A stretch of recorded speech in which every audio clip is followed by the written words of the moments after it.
My name is Bob Barker. No, not really. If you're over 40, you get that joke. I'm Mark Whitener, Superintendent of Schools in Wellington, and we're here to tell our story. We don't have all the answers, and this is just the path we're taking, and if you can glean something from it for your community, that's great, but we're not saying this is the way everybody needs to go. This is just kind of where we're headed. If you haven't scanned our QR code, I'll have it up in another slide or two, and you'll be able to do that. If you're a Google person, you'll be able to join our community, and then we'll post the presentation later so that you'll have that if you're interested. So just a little bit about Wellington. Wellington is the wheat, or Sumner County. Wellington is in Sumner County. We're the wheat capital of the world. I don't know if that's true, but that's what we tell everybody. We are 58% free and reduced. We're 23% special education. Now, I've been told in the past that's the highest in the state, and we don't celebrate that. When I brought that up to our staff, because they had not heard that statistic, one of our teachers said, well, what do you want us to do, build a wall around the town and keep them out? So, no, but we're going to work on that, and we think through redesign we'll have fewer referrals, because we know we don't really have 23% special ed. We're not real diverse. We're 82% Caucasian. We have 1,600 students. We're really an agriculture community, obviously, since we're the wheat capital of the world. But we also have a lot of aerospace industry that support the larger aerospace in Wichita.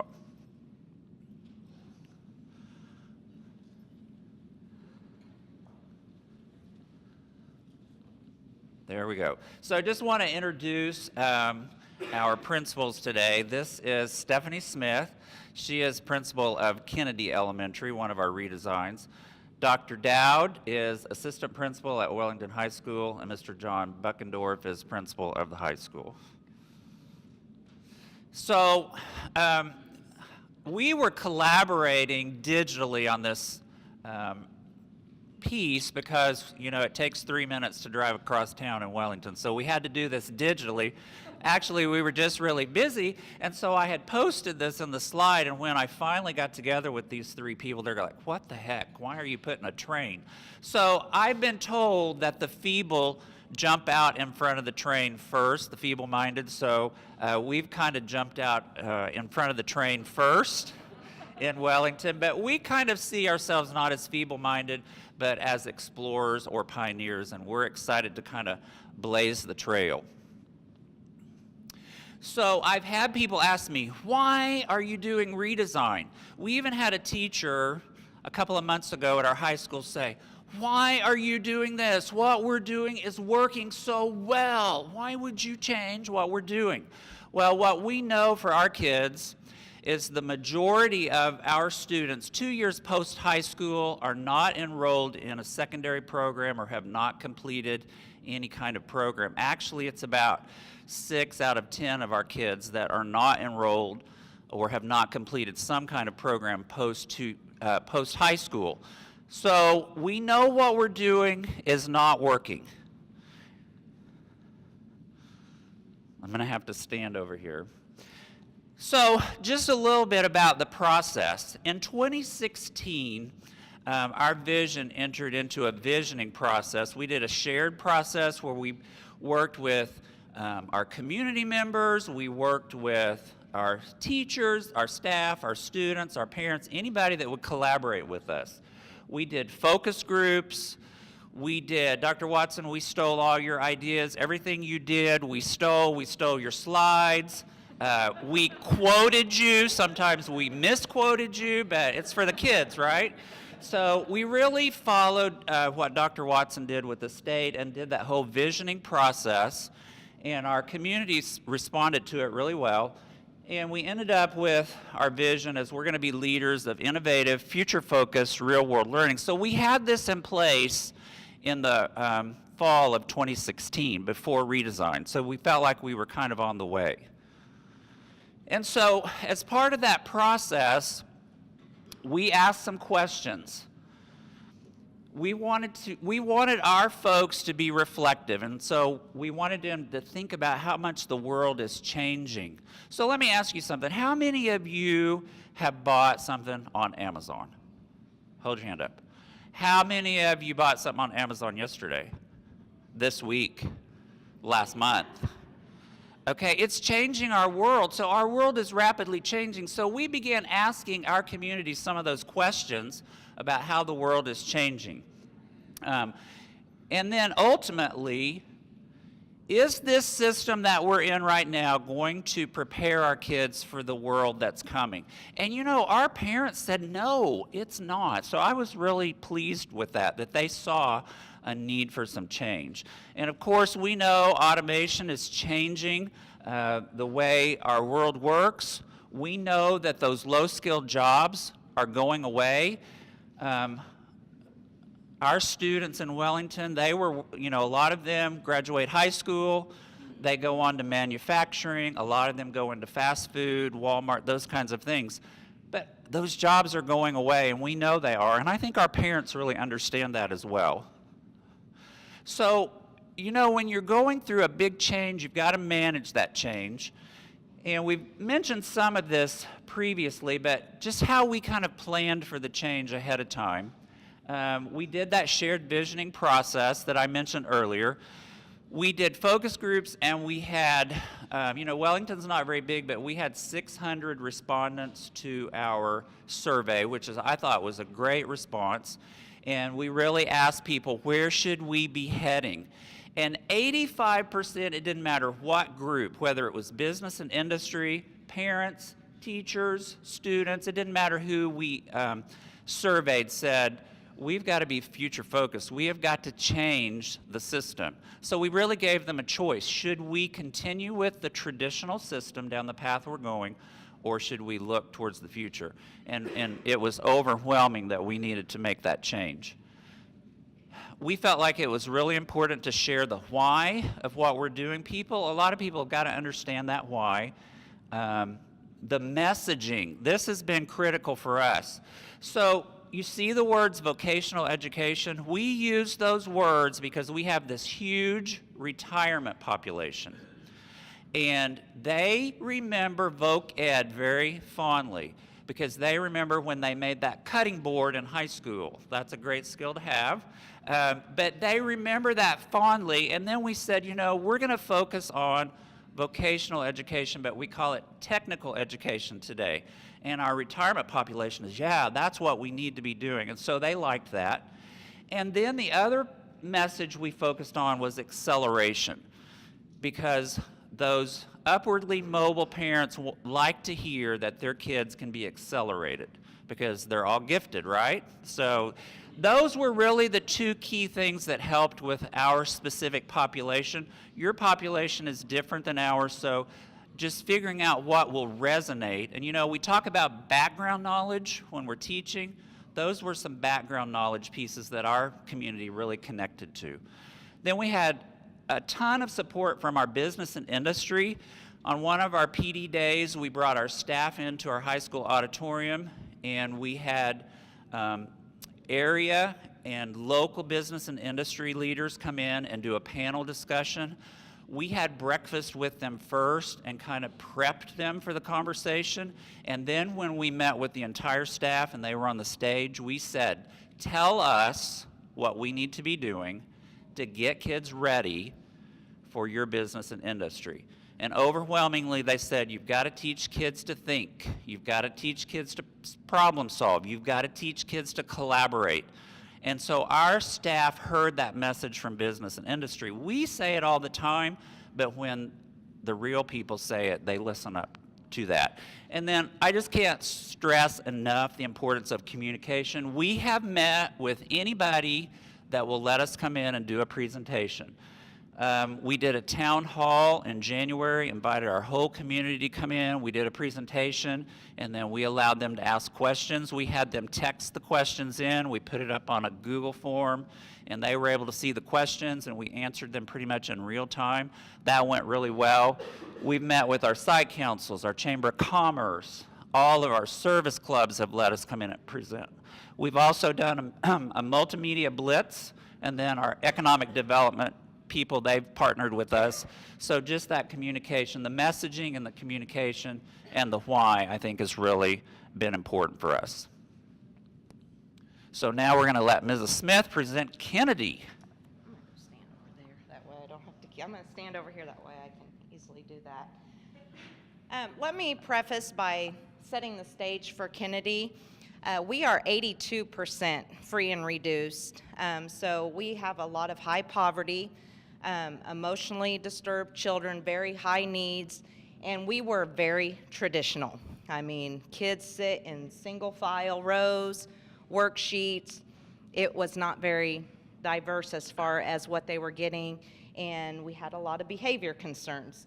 So when we started planning in 2016 and saying we're going to change things, of course everybody's on board. Yes, we need to change. So when the redesign came about, we were like, yes, we need something different for our kids. So this has been definitely an interesting journey. We have already started transforming and seeing the differences. Tammy was able to get us into some wonderful schools, so we took little pieces from all the schools that we went to. Apache was one of them, Epic was one of them, and of course we visited Summit schools. Our 4th and 5th grade, we've applied for Summit Learning. If you don't know, is an online blended learning platform with 70% of it consisting of project-based learning to apply that content knowledge. So we thought, how can we integrate the rest of K through 3 with this same platform so that we're ready? And of course, with the high school, we want to prepare them for that. So we started on our journey with things. So what is the plan for us? 4th and 5th, we know, are going to take the Summit journey, but we want blended learning for all students, K through 3. This does not mean they're going to sit on a computer all day. You have online components to reinforce skills, to let students go at their own pace, and to manage the skills and the mastery that they need. So students may be working at their own pace, but still meeting individually with the teacher to master the skills that they still have not developed. So the online component is going to be a huge part of it. Workshops. This is where if a student hasn't mastered a skill and that online component is going to give us that information, the teachers are going to look at that data daily, and we're going to provide them time daily. They have 60 minutes a day where they get to collaborate with their team, their grade level team, and we are also going to do a weekly early release where students stay in the building, but the teachers will have time to collaborate. So we're giving them time to look at that data, we're giving them time to plan, but teachers will be setting up mini workshops. And this was kind of a platform that Summit took on, that when you're looking at the data, what students need what skills. And so there may be in a day 7 different mini workshops that deal with different skills that teacher will meet with those students on. We also, a huge component is going to be project-based learning. We need to move these students into the critical thinking component, problem solving, communication, collaboration. So teachers are going to be able to plan, and we are going to spend a lot of this summer developing projects and how that works into the standards and working from the standards backwards. That way it can be cohesive. We've already started that this year.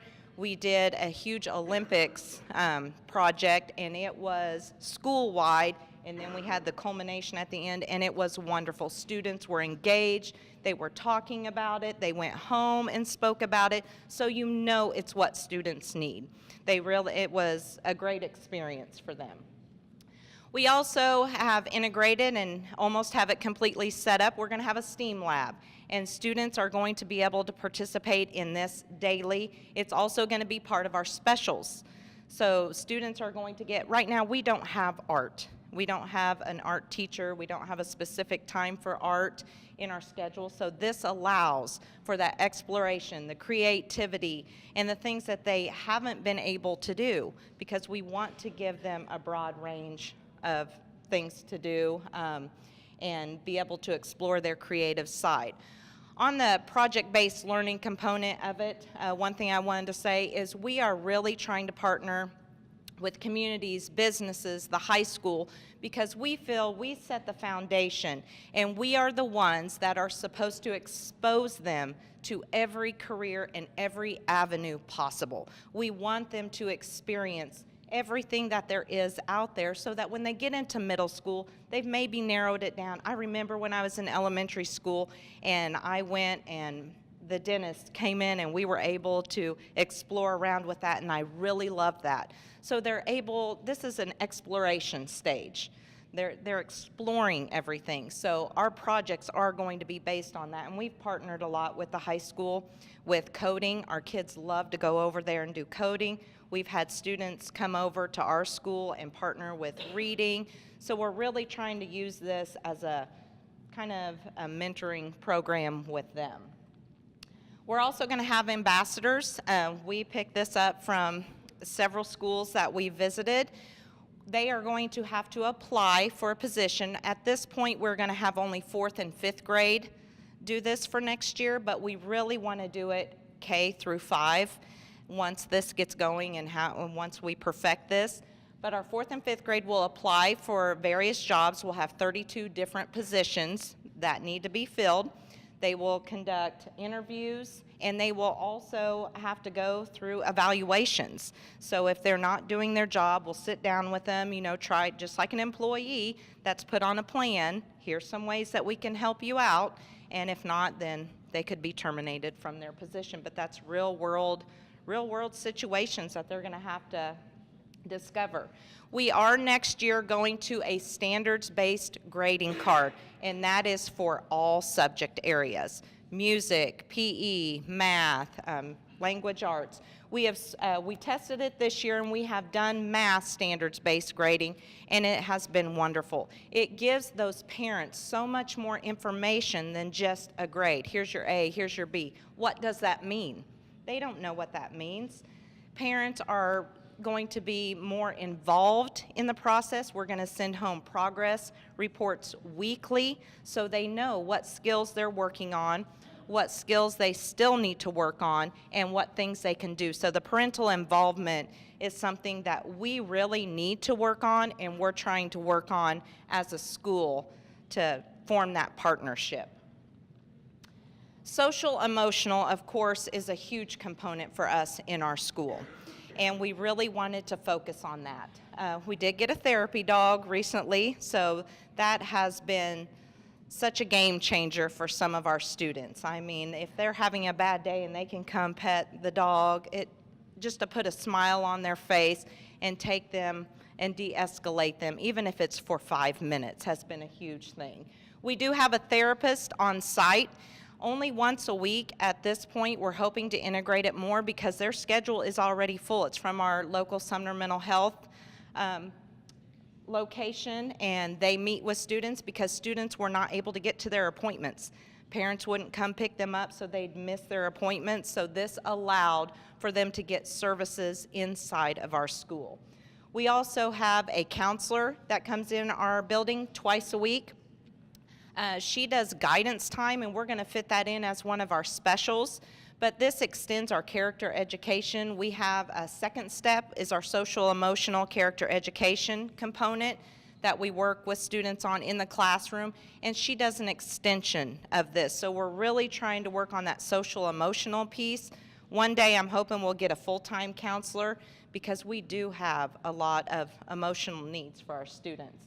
And then we have families. I know this is nothing new to a lot of you, but we group our students K through 5, and they stay with that same family the entire time they're at Kennedy. And we meet, right now we're meeting monthly, but we are going to start meeting weekly next year. We think this is very important because they get to collaborate with all the different grade levels. They form a bond.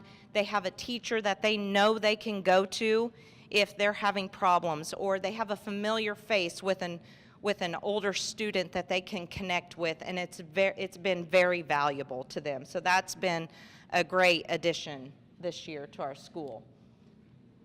We also are going to implement morning meetings. This is something else that we adopted from a school and thought, this is wonderful. They go in the morning and they said, you know, no worksheets, no morning work, no technology. Let's start their day out on a good note. And we thought, you know what? Our kids really could use this, because they come in with baggage. They come in, you don't know what happened the night before. And we have so many kids that you go in and they sit down, there's a worksheet, they're already starting off on a bad note. So this allows them to be engaged with their peers. It allows them just to be themselves for a little bit, to decompress and just talk to one another. This could be STEM bins. This could be a small little icebreaker. This could be just conversing with one another, talking about their day, talking about their weekend, especially on Mondays. Mondays are critical to us because of the weekend and things that may have happened over the weekend. Again, we're moving to the once a week with the families on that, so they'll be able to meet with their families and get a little more personal rather than just the once a month, and we'll either eat breakfast or lunch with our families once a week. And the purpose of this is, of course, to help our kids start off on a good note. We want to make a difference in our students' lives, and I think every teacher, every staff member in my building have already made tremendous changes this year.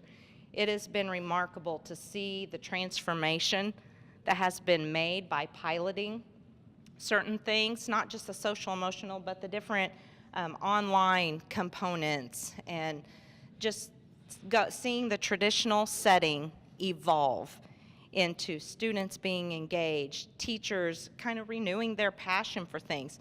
Is this to say it's gone smoothly? No, it hasn't. There are roadblocks. It's not easy, but I think persevering through it and showing them how it impacts the students was such a game changer for us. So we are super excited to see what next year brings, just because of all of the progress that we've made this year.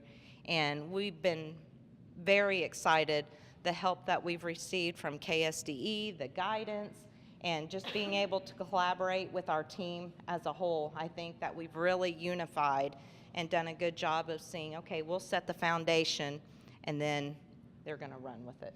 So, Mr. Buckendorf, I believe you're up. Good morning. Just to jump back real quick into Steph's therapy dog. It's great for the kids and for the staff, but it's really, I think, mainly for Steph. She gets a lot of therapy from that dog. And I don't think I've ever seen that dog out of her sight, so I don't know. I'm not sure how much the kids are getting able to pet that dog or get therapy from that dog. Like jumping back to what Dr. Whitener mentioned earlier, talking about the vision process. We stole this picture from Innovations High School, Early College High School in Salt Lake, but I think it fits perfectly with what our students were saying when we went through the visioning process with the students. You know, they wanted to get to work at their own pace, have a goal, get the help when they need it. Having teachers that care about them, in a caring relationship with teachers, having a plan, but ultimately controlling their learning. So the whole thing that we've kind of designed our redesign around, or the whole point that we've tried to focus on, is giving kids a choice, giving kids equity in their education, and giving them relevance in what they're doing, because that's really important. We've been talking a lot about the why. Why do we do this? Why do we learn this lesson? Why do we do that?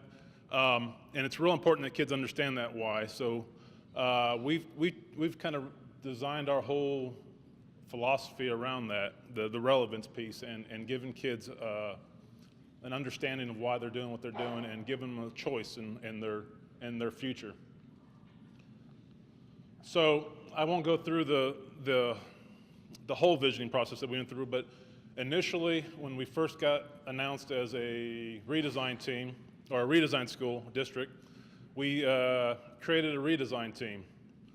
We included teachers. We got with our site council, had parents come off of our site council. We had staff. we had Dr. Dowd and myself, so we had about 12 people on that redesign team, and we came up with a vision for our redesign, which you can see here, and basically it's to empower our students to thrive, contribute, and lead in a global society. We also came up with the mission, and really this was, again, designed around what the students told us was important to them. They wanted authentic real-world experiences, future-focused, and relevance. They wanted to have a sense of self-agency and be involved in their education and develop those self-advocacy skills. And basically, ultimately, we tied in with what the community wanted too. Our jobs out there want our kids to be ready for success in the real world jobs that they acquire after school. So we wanted to somehow incorporate all of those things into our design. So what we came up with after tireless many hours of like I said, talking to all stakeholders, bringing in their opinions, looking at best practices from around the country, visiting places around the country. We've been to Salt Lake City, we've been down to Oklahoma City, Liberty, Missouri, places all over the region, looking for what we felt were some of the best practices that fit what we wanted to do at Wellington. And then after looking at all that, we set a goal. What do we want our goal to be for our kids when they graduate and leave us? And basically, we kind of collaborated a little bit with Coffeyville. I don't know if they're here now, but we kind of modeled ours off theirs a little bit too. We want 100% of our students to graduate and leave us, and in 2 years post-secondary, have an associate's degree, have a industry recognized certification, maybe be in the military. We have about, I'd say, anywhere from 5 to 10% of our kids go into the military every year, which sounds like a high number, but we have about 110 graduating. So we have anywhere from 5 to 10 kids go into the military every year. Those kids aren't counted in the post-secondary statistics. So we wanted to recognize them, but also missionary work. We have some kids that go into the missionary field, and then we also have kids that take over their family business. None of those kids are recognized in that post-secondary data. So we wanted to include all of them, and we want to get to 100% of our kids leaving us and completing basically their individual plan of study. That individual plan of study changes over time, and it's something that they look at regularly and change and adjust accordingly. So, but when they leave us, we want them to be able to attain that goal. And so that's where our goal is, 100%. Now that might be a little pie in the sky, some people might say, but we want that for all of our kids. We don't want just 70% of our kids to get there. We want 100% of our kids to get there. So that's where we're going to set our goal, hoping to achieve that. And we know from the studies done in the state and Dr. Watson's presentations that the state needs 70% of our kids to have some kind of an associate's degree or industry recognized certification when they leave us. So we're hoping that all of our kids do and get there. So what have we done to achieve that goal? Well, our redesign is a 4-pronged attack to achieve that goal, like I said. So we've got personalized blended learning, college credits and industry certifications, civic engagement, getting them out into the community, and then project-based learning.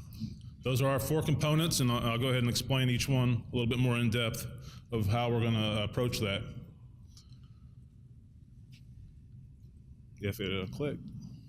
There we go. So first off, personalized blended learning. We visited the school, like I said, in Salt Lake City, Innovations Early College High School, and to say the least, they are one of probably the premier models of personalized blended learning. So we wanted to take something from them, that personalized blended learning aspect from them, and do it as well as they do, but then add some other components to it that we feel would make it better. And that's kind of the other components of our STAR. Basically, we will have personalized blended learning in all of our cores, math, English, science, and social studies, and then the kids will flex out into the brick and mortar elective classes and the CTE and the college classes. So we're going to utilize that digital platform and we haven't decided on that yet. We're working with Summit, but we're also looking at a couple of other options, just in case, because we want to see what works best for Wellington. But then they will be able to, like I said, go out into their electives and take those on a regular schedule. So all of our electives, will, like I said, will be brick and mortar, that is traditional classroom style, because ultimately those kind of classes, those CTE classes, those hands-on art classes, all those classes like that are already hands-on, and they're doing it kind of what we feel like they're doing it right. Hands-on, project-based, kids are engaged, and so we want to keep those. The cores will be, the kids will be able to work on their cores anytime, anywhere. We have a space set up in our school that they will be able to go to. The teachers will still have classrooms where they can go and work with whichever teacher they would like to, whatever teacher they just do well with. They have that option. Students will choose their schedule. So we are going, and I know this sounds a little crazy to some people when I say it, but we're going full on, giving the kids choice as far as when they come to school. We're going to open our doors at 7 and close them at 5, and we're going to make sure they're there 7 hours. And we have a system we're going to have a system available for scanning in that will interface with our Infinite Campus that will therefore take attendance and track attendance. This, of course, will allow for acceleration in the cores, thereby giving them the opportunity to take more electives and take more college classes and take more certification classes. What else? We will be one-to-one starting in the fall. Our middle school is currently one-to-one, and we are going one-to-one in August. We will have all grade levels, 6 through 12, one-to-one by the end of August.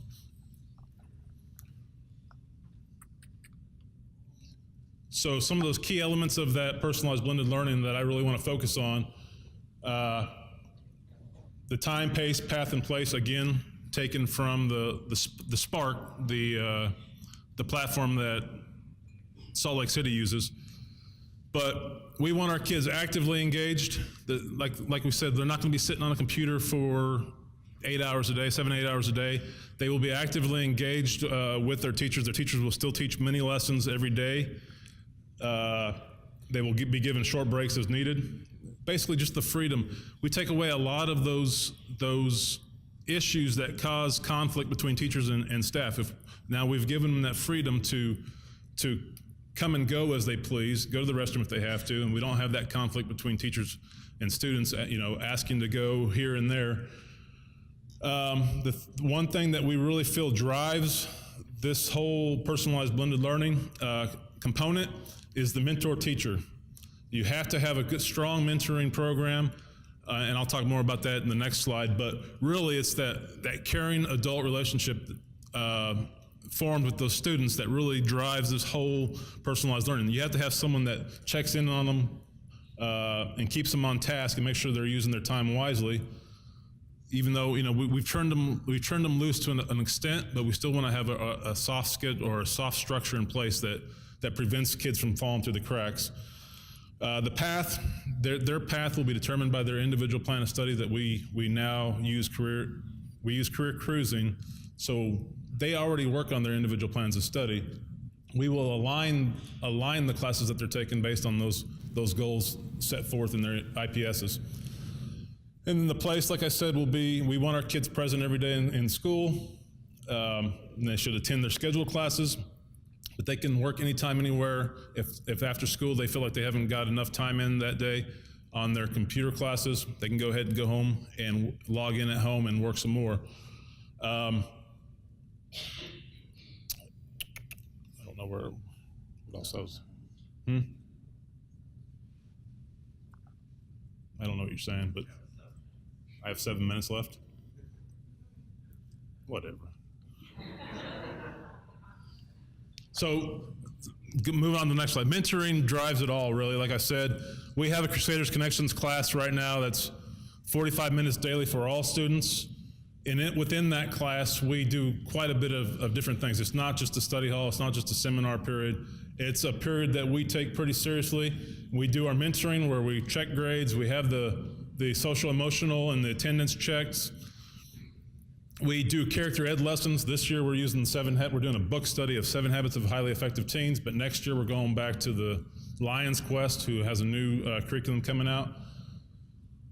We do our career advisory at that time. We're through career cruising, where we look at the individual plans of study and we prepare them, their portfolios, in order to do student-led conferences, which we started this year.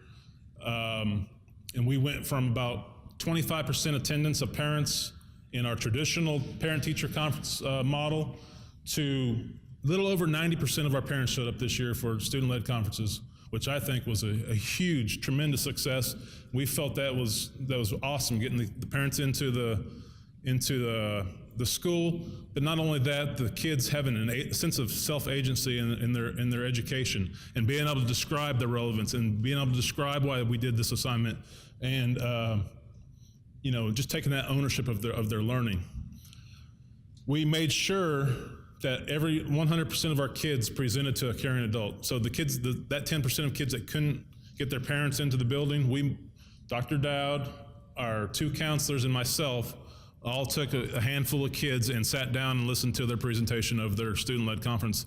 That way they had to go through the whole process of explaining why they're doing what they're doing, and that whole relevance piece. So that was really an awesome experience. And I enjoyed hearing the kids come in and give their presentation, and they took it pretty seriously. Some of them dressed up in suits and got up at the podium and delivered their presentation to their parents and their teacher. And I thought that was really an awesome thing to see. So how are we doing our college credits and industry certifications? Excuse me. We have Cali College, and I don't know if many of you are familiar with this, but Cali College has moving into Sumner County, which is our county. They are building a full campus right next door to our high school, and it will be open. The first building will be open in fall of 18. It will be their CTE building. So we will be able to send kids over, 2 minutes away, to go over and work on their certifications. We currently have concurrent enrollment in our building with Cali, where we offer about 10 different classes, but in the fall of 19, they will open their short building, which will have the general ed electives or general ed classes for kids, and that way they will be able to even have more classes offered to them that they can work towards their associate's degree. So through that acceleration in our cores, through the blended learning platform, we will now then free up our kids to take more college classes if that's their path, or more certification classes if that's their path. Cali College is one of the only schools, and this is just kind of interesting, in the schools in the country, and the only one in the state that offers Pell Grants to high school kids while they're still in high school to be able to work towards those classes. Now, the CTE classes obviously are free through State Bill or Senate Bill 155, but the general ed classes cost them $50 a credit hour, so that's still fairly cheap, to be able to get a college class for $150 plus book is still doable for most of our kids. But those that it's not, we have that Pell Grant available to them, possibility for that. There's kind of an artist rendering of the building, but ironically it looks just like that, minus the grass right now. They're still working on it.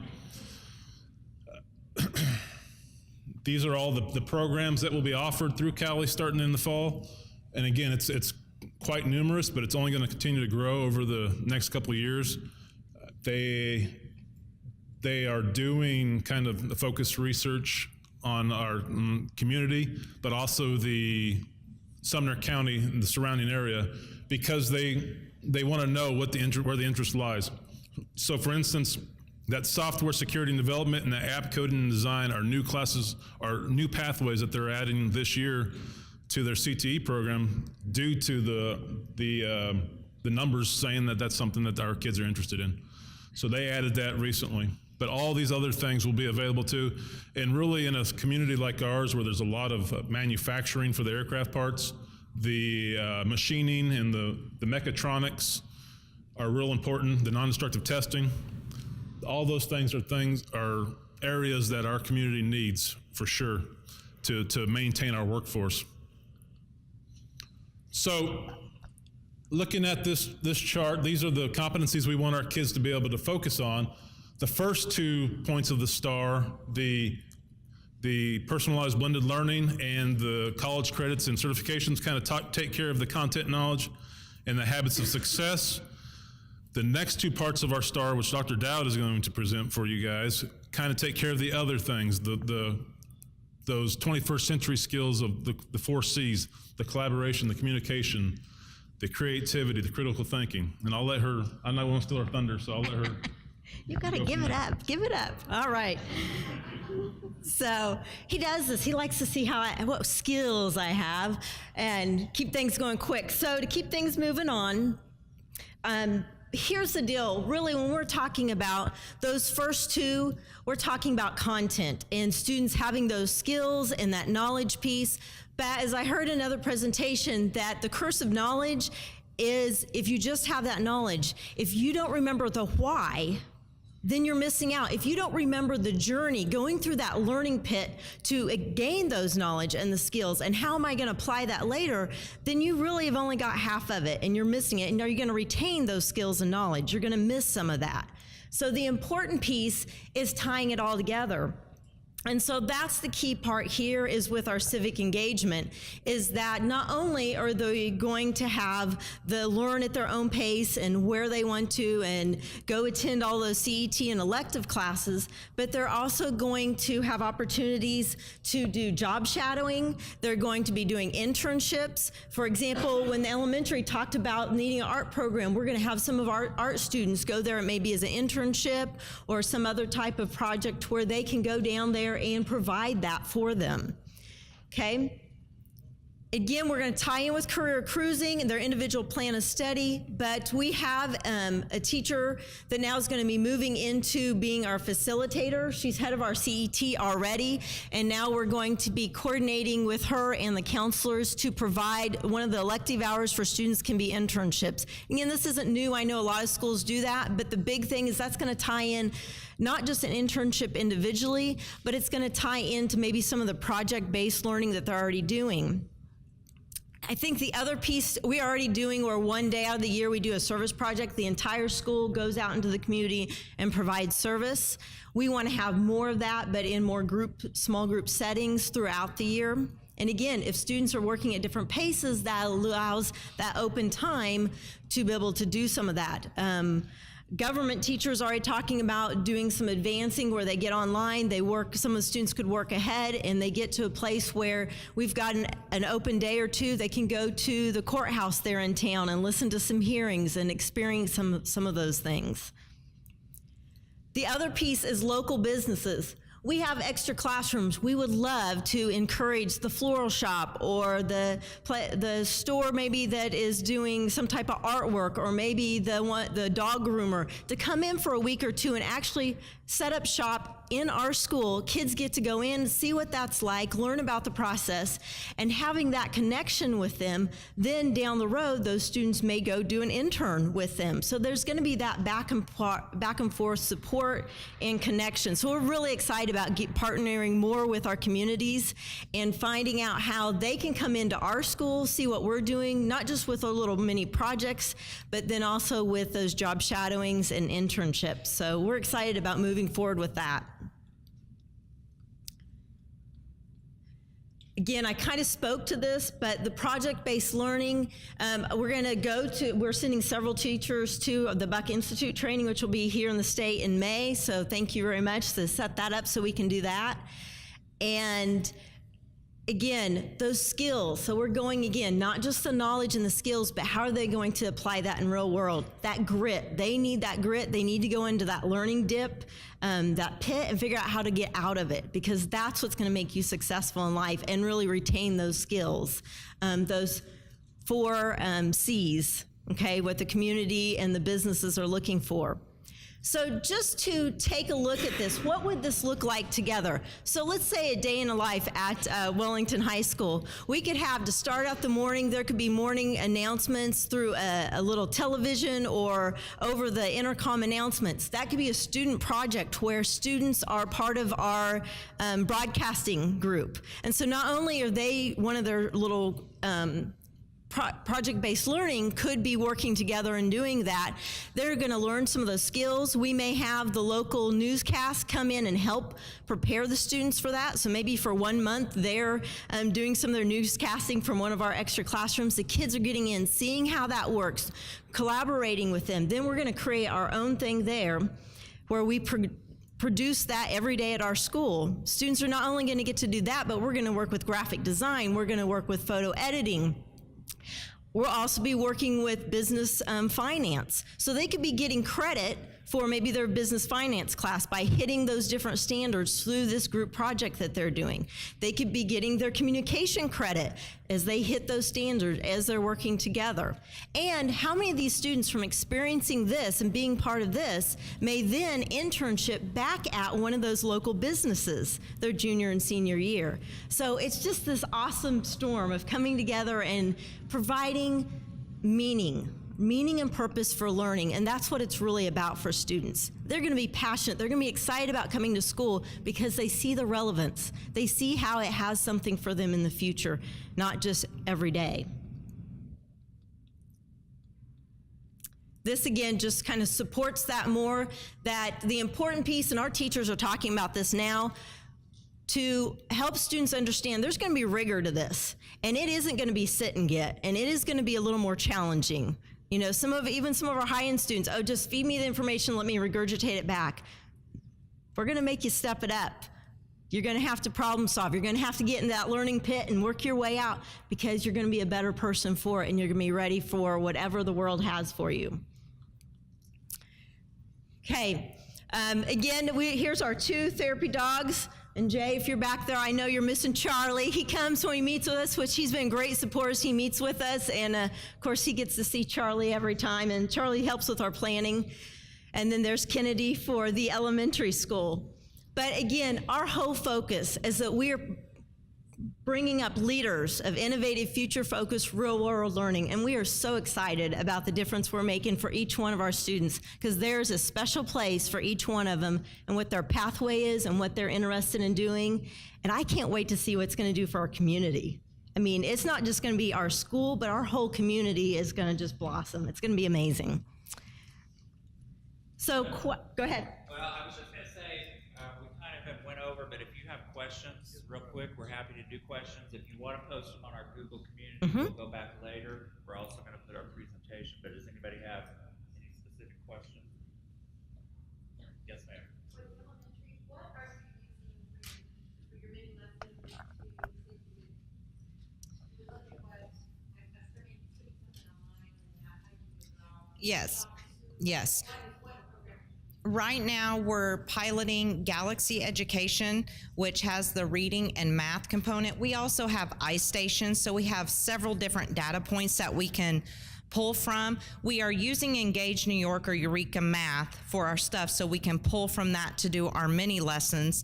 And with reading right now, we have Reading Street, but we're undergoing kind of a curriculum change with reading and how we want to go about that. We didn't do a change this year because we didn't want to make such a quick move on something that's going to take a little more piloting. So we go off, the Galaxy Education has given us a lot of information. We use Dreambox for math also because it closely aligns with Eureka Math, but the iStation as well. So we're able to pull those components. What are your students doing during your early release collaborative? They are doing STEM activities. They're rotating around to different STEM activities, whether it be robotics, whether it be art, whether it be building, engineering. So they rotate around with our paras and our aides with support so our teachers can meet. All right, we'll hang around. Yeah, sure. Your families, does the teacher stay with the family year after year? Yes. Instead of switching every year? Yes. They stay with them the whole K through 5. Yes. And the same way with our mentors at the high school, they'll be with them all 4 years, and then they will hand them their diploma, the mentor teacher. Okay, thank you very much. We'll hang around if you want to talk to us. We appreciate it. Thank you so much.